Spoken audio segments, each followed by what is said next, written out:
Hi beautiful people, I am Kiki of Lagos, Kiki Okpe Info. Today I'll be taking you on a journey on the review of King of Boys, The Return of the King.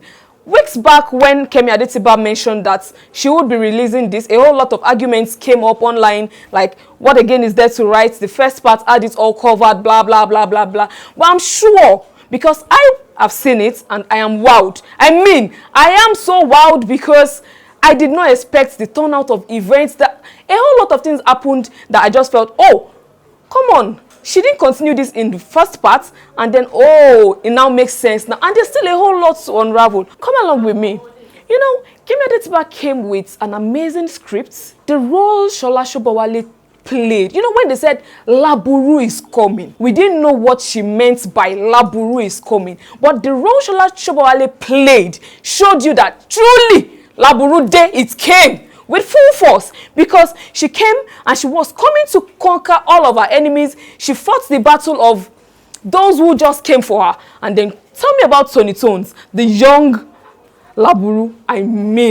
To think that Tony Tones did not actually understand Yoruba. She doesn't know how to speak Yoruba, but she went all out for that scene. Made mad sense. And then there was something about the future and the past. When Tony Tones is talking, there is a dark cloud. And when they are showing Shobowale on the same spot, the same scene, it's bright. That's depicting the past, speaking to the future. That alone is amazing. Like, I was like, for reals though, we've gone, like we're blown. Nollywood is blown. And then that point where Reminisce came in. When he came in the tone, I was like, no, I have to reverse. I went back. And then when he was walking in my head, I was singing, Ipadabo Habijan Warabieko, oh, mo fe enter the place, so Yeshileko, because we were not expecting to see Reminisce. You don't get it? He was killed in the first part. But then, like Shobowale asked, did you burn the body? The seriousness in that tone, I was like, oh wow, lesson learned. Like, when you kill, not like I'm planning to kill somebody, but then you have to burn the body, so you don't have another resurrection. It's only Jesus that resurrected. Now we don't want a repeat of that. So, moving forward, and say Impetim being the governor's wife, man, I don't know the adjective to use in describing a role. She killed it. From the look, to the tone in her voice, to the attitude in the role. No, she murdered it. Like, talking, standing up for her husband.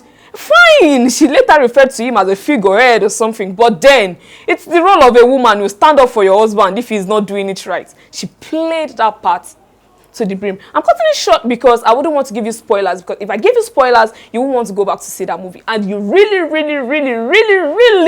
need to see that movie. Let's talk about Re. Did you see the cell Are was in? I had to sit back and think like, oh, Are is supposed to be in prison, and then it's looking like he's in a sitting room with securities. And then the effrontery to now call to say, I want the security around my prison doubled because he saw that Laburu returned to the country. You're in the prison. How would you have access to your phone? But then, he is a public figure in the movie.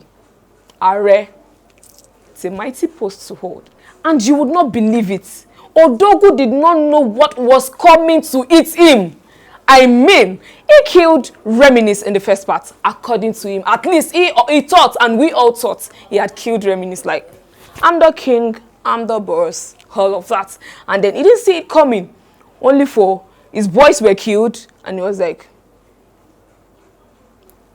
who is chasing me? Who is about to, take my life and the rest of it? But still, he was still gallant. Like, and then when his kids came back from school and was trying to draw someone that gave him biscuits or something, and was looking like he's still not getting the picture, until that young boy that saw where Reminisce killed Odogu's boys, when he got one of them and the mother was pleading, blah blah blah, and it described and mentioned the name.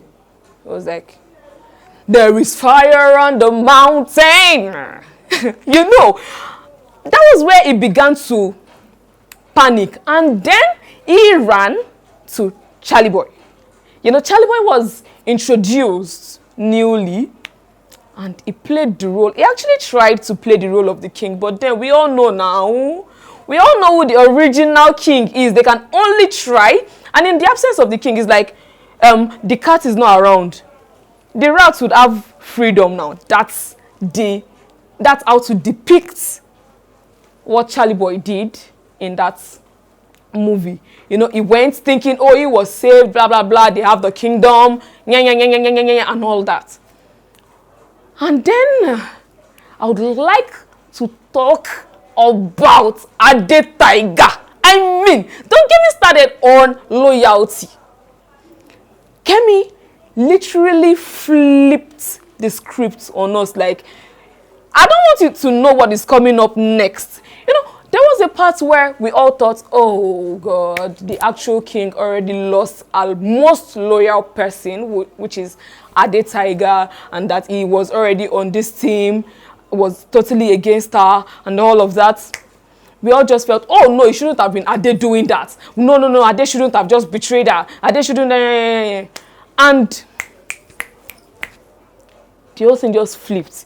He actually still had her back. He only played along to know what their plan was. Wow. We all need an Adetiba in our lives. All these ones you have, they are Ade chickens, though. Don't mind them. They are all Ade chickens. We need actual Adetibas in our lives. And then let's go to this journalist guy. You know, he tried, as a journalist, I feel like he did his job. But then sometimes we need to know how to balance our work life with the family life, you know. The way he just lost his wife and kid, not to death though, but he lost the togetherness because it was all about bringing down this person. It was all about getting this story, writing this story, blah, blah, blah, blah, blah. Forgetting that things can be twisted and then boom, the flame is all up on your face. What to do? He ended up losing his career because they played his script against him. The story went round saying, oh, he was sleeping with the governor's wife. He was doing this, doing that, doing all sorts of things. And then it all just went down the drain for him. And yes, I have not forgotten our handsome papa. I mean, RMD. Because who knew that RMD could actually play the role of a reverend father? And then a reverend father that has a scandal. Ha! I wasn't expecting it actually. But you know, he was receiving the money. Oh, bless you. I like that you're donating to our church. Our church members will be so happy with you. And then when they say, oh, we want you to announce your loyalty to this person. And then he will say, oh, God does not want that. God did not ask me to say that. I'm not going to do so. You know, it was all, and we all felt, oh, this is actually the reverend father we need in this Nigeria of today. But only for the king to now come with his scandal. I like that part. She didn't have to argue, you know. Just handed him the envelope. He opened it. Just, can you please excuse us? He was talking to his guys. Can you please excuse us? They didn't move. They were like, what's going on? Can you please excuse us, please? And we're like, oh, no. That's not money. There has to be something fishy in that envelope. So we found out that he actually has a girlfriend and a child. Wow! A reverend father is not even supposed to be having sex, so how is that? We leave that, oh, we don't know how Kemi Adetiba comes around these things, but I give it to her. And then I'm putting it out there, we need an Oscar award. If Oscar does not give us this award, we are marching down. We deserve it. For this movie, oh, no.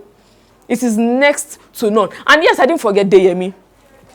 I actually did not feel like Deyemi was going to kill that role because I've not seen Deyemi in that yes ma kind of role. Never ever have I seen or imagined Deyemi in that role. But trust me when I say Deyemi killed it.